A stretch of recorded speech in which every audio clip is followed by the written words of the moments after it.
Seguimos en Súter con vos. Vamos a hablar ahora de un tema que seguramente tiene que ver con actualidad por un lado, pero también con la educación.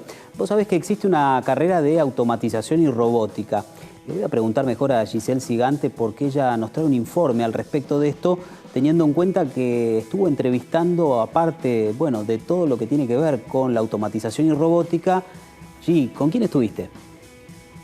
¿Cómo estás, Diego? Estuve en esta oportunidad con Gabriel Palermo, él es el coordinador de la carrera que mencionabas, y nosotros reflexionamos juntos en relación a todo lo que está pasando a nivel internacional y a nivel nacional, de cómo se utilizan las maquinarias en la lucha contra el COVID. Y la verdad es que me sorprendí porque son muchas las maneras, uno tal vez no entiende mucho del tema, pero por ejemplo, para darte algunos ejemplos, justamente se utilizan drones por un lado para monitorear a las personas que están infectadas, eso me dio un poquito de miedo, pero más allá de eso también hay robots humanoides que hacen triage, tenés algunos carros que están diseñados para andar en distintas superficies, incluso irregulares, para llegar a los lugares donde el ser humano no debería llegar o no debería estar tan expuesto por el tema de evitar contagios e infecciones.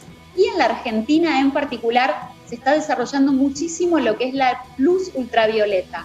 ¿Eso para qué sirve? Sirve para desinfectar y sanitizar tanto espacios hospitalarios como también instrumental quirúrgico, por ejemplo.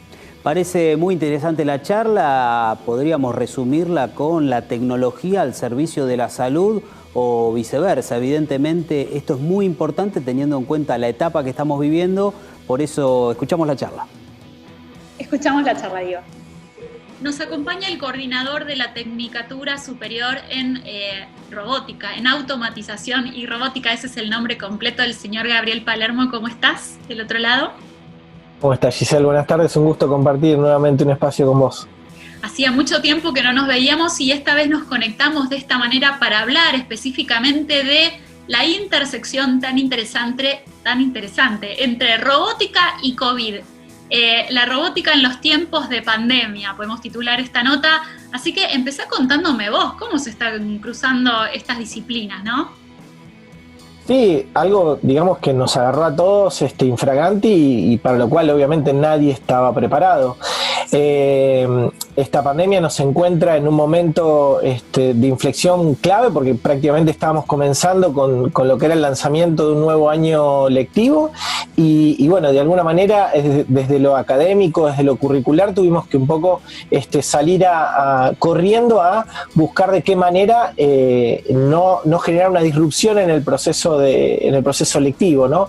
Y con respecto a lo que tiene que ver con el contexto mundial, bueno, obviamente todos nos encontramos con un escenario de ignorancia, digamos, porque eso es lo que nos desafió, digamos, puntualmente esta pandemia, o sea, el no conocer a ¿cómo se le llama?, enemigo invisible, y bueno, de alguna manera cada uno desde su lugar fue abordando distintas facetas de conocimiento y cómo desde distintos roles, ¿no? Porque desde mi rol docente, desde mi rol coordinador, pero también desde mi rol de ser humano, de padre, de muchas aristas, ver de qué manera afrontarlo, ¿no?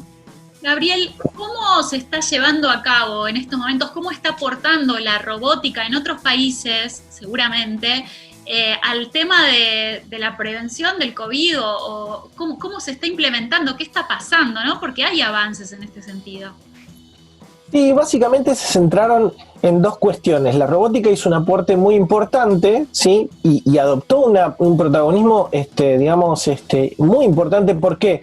Porque esta enfermedad, de alguna manera, lo que buscó es al revés, es distanciar a los seres humanos, es evitar el contacto del ser humano con los nichos de propagación, ¿sí? Entonces, en muchos casos, la robótica, a través de los procesos de la mecánica, la ingeniería electrónica y la programación y todo lo que aporta la robótica a la industria, ¿sí?, se convirtió enseguida en una herramienta fundamental para poder de alguna manera empezar, no diría a combatir, pero a trabajar en estos entornos, ¿sí?, donde la idea era evitar la exposición del ser humano, ¿no? Entonces, la robótica básicamente presentó dos tipos de soluciones que tienen que ver con la movilidad y el desplazamiento, y ahí es donde uno puede observar artículos con carros robóticos, ¿sí?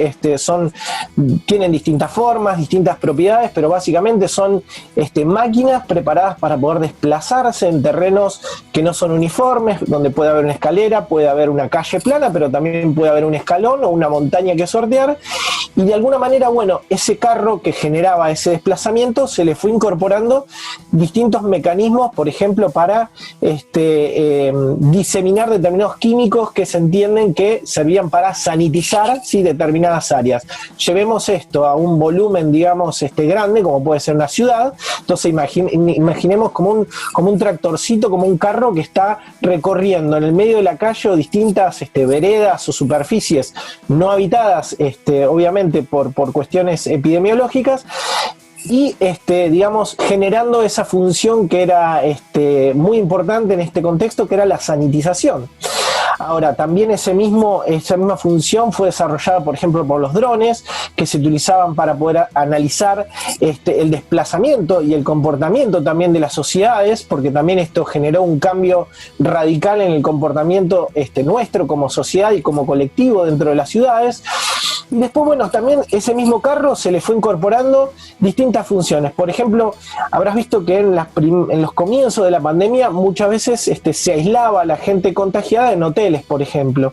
Bueno, o hospitales de campaña, digamos, ¿no? Entonces, la forma de poder hacer ese diagnóstico, de poder alcanzar un medicamento y poder evitar incluso el contacto del personal de la sanidad, que es crítico en toda esta intervención y en todo su trabajo, de modo tal de minimizar al máximo posible ese impacto que genera, bueno, la exposición y contagiarse con el virus, ¿no?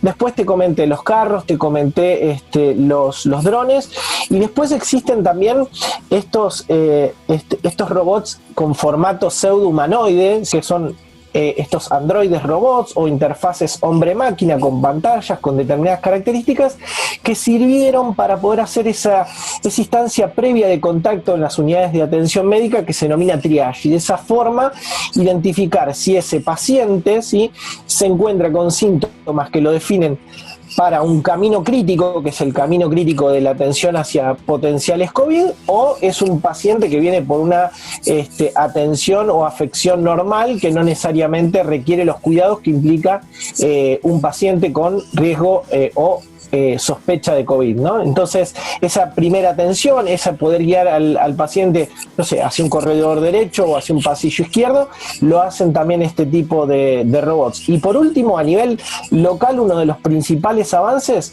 fue la luz ultravioleta. Se descubrió, digamos, eso obviamente no es un descubrimiento local, sino que tiene que ver con cuestiones médicas, que la luz ultravioleta ataca y corta como la cadena de reproducción de ahí del virus. Ahí no soy el experto, obviamente, porque lo mío es la robótica, pero sí se han asociado a estos carros de desplazamiento estos tubos de radiación ultravioleta, que lo que hacen básicamente es como limpiar a través de esa luz el ambiente en el cual circula, a través de un telecomando, ¿sí?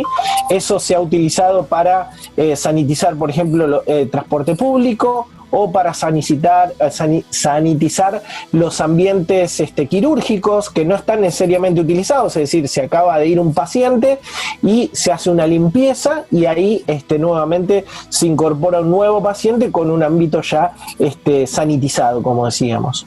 Sí, sinceramente interesantísimo, ¿no? Tal vez cosas de las que no estamos tan empapados, pero es necesario saber más porque hay todo un futuro que nos espera donde seguramente la robótica va a tener un lugar protagonista. Así que te agradecemos un montón. Recordamos que el ISO nos da esta posibilidad de entrenarnos, ¿no?, en estas áreas que en el futuro van a ser muy, muy necesarias. Gracias, Gabriel, y hasta la próxima.